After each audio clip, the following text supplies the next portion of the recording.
Basically, I didn't train as a forensic scientist. I just got a telephone call from a policeman, and they said, we've been to Kew Gardens and they can't help us, but they said you could help us. I said, well, how can I help you? And they said, well, we've got a murder and we know that we have this car and we think it's been in this field, but we can't prove it.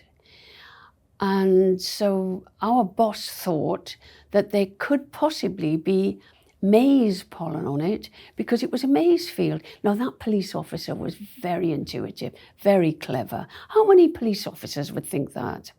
So I said, well, I don't know, let's have a look. So I took the car to bits, analysed just about everything you could analyse in a car, and found that the footwells and the pedals were the most productive and very specific. And when I analysed those, I could see in my mind what I'd been seeing in archaeology. And this was a field edge, a field boundary, and an ancient hedge. So they said to me, well, would you come and look at the place?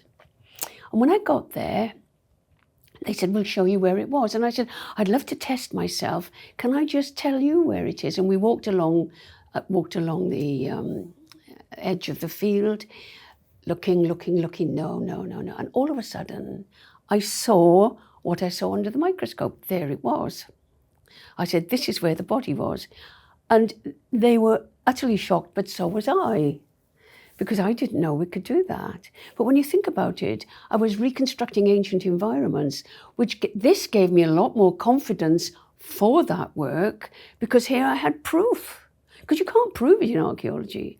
And there it was, I could see it, and it was what I saw under my microscope. And that helped to get a conviction, and it was a triad gang.